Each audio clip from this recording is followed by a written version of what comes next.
For Unit 11A, we have a couple more things that I want to go back and talk about. On page 23 at the top, you were asked to classify the images that you see.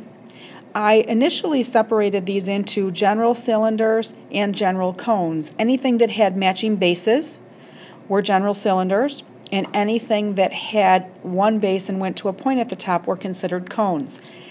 Two of the four general cylinders, which are the pink and yellow ones, could be classified as a special kind of cylinder, which is a prism, because the bases are polygons. So the pink ones are polygons on the bases, making them cylinders, a special kind of cylinder called a prism.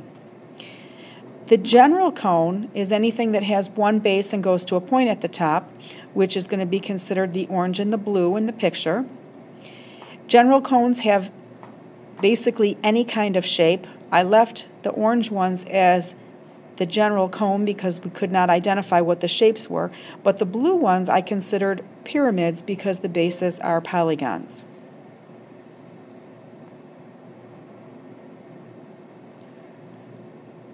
On page 24, we are asked to calculate the area of triangle ABC. One of the things that I know is that the sides in this particular case are a ratio of 12 to 18, and it's not just the sides because we don't know the measurements of any of the sides, but what it is the ratio of 12 to 18 when I look at the heights, the ratio of the heights of the cross section and the base in this particular pyramid. 12 to 18. It tells me in the problem that the area of the smaller triangle, the one that's the cross section, is 28. That matches up to the height of 12. I'm looking for the area of the lower triangle, which is the base. So in this, I did ratio of the sides squared equals the ratio of the areas, cross multiplied and solved, and got 63.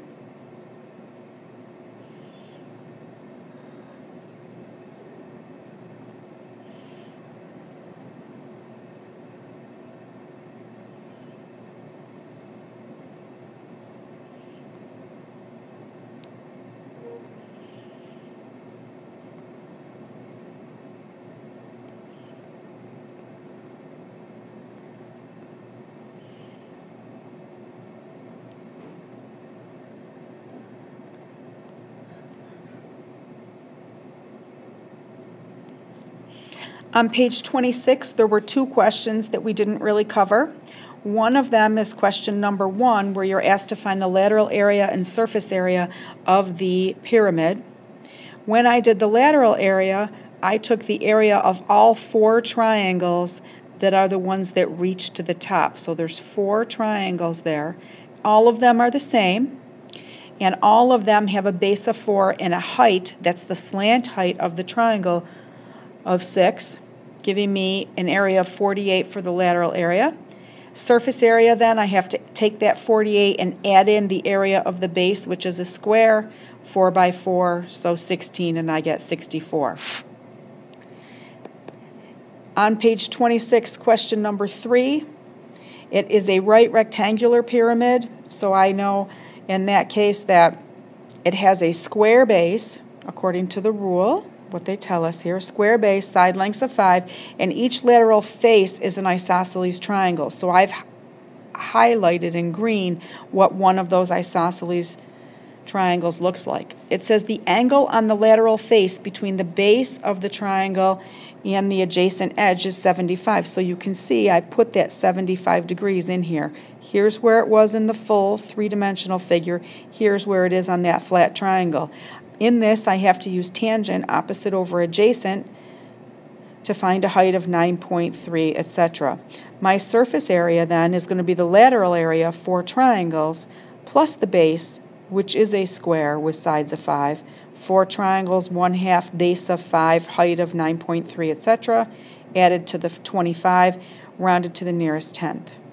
So a little bit more work in this one where you had to actually go through and do a little trig to find the height of the triangle, the slant height of the pyramid, if you'd like to call it that. On page 27,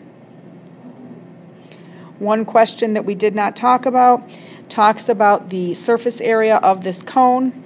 In the surface area of a cone, it uses the L, which is the slant height, which they don't give me here, but very quickly I can do Pythagorean theorem to figure that out. Plug in the information and end up with a surface area of 6 pi radical 85 plus 36 pi. I cannot combine these because they are unlike terms. They do not both have a radical.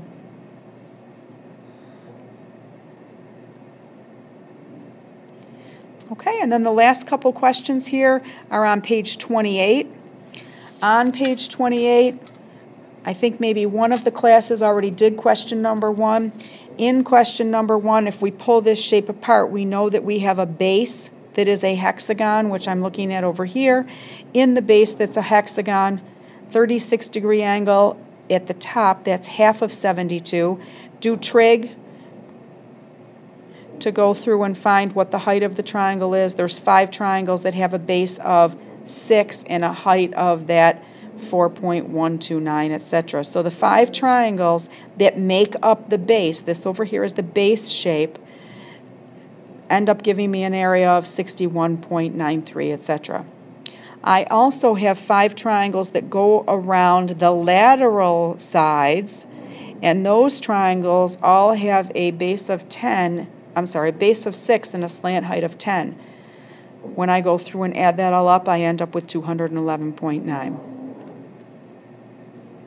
For question number 2, surface area of this cone, pi RL. I have a slant height in here that they give me. I can go through, plug that information in. I did not need this actual height at all because the formula did not call for an H. Question number 3 on the same page is asking you what happens if you double both the radius and the slant height. And in this case, your surface area is quadrupled. It's looking at this as in a radius change of 2 times a slant height of 2. 2 times 2 gives you 4. In question 3b, what happens if you divide by 3 on both of the dimensions, the radius and the slant height? 3 times 3 is 9. 3 for each of those dimensions. 3 times 3 is 9. So instead of dividing by 3, I'm dividing the whole entire shape by 9. In the last question here, it's a surface area question. You're finding the area, the surface area of the shape, which is technically the lateral area of the 2 cones. Because the bases of the cones are put together, you cannot see them and they are not part of the lateral area, of the surface area. So I'm doing lateral area of each of them. In both of these cases, you can see we had to find the slant height for both. So I did Pythagorean theorem on each side and then went through and found the lateral area of each of those cones, which became the surface area of the whole entire shape.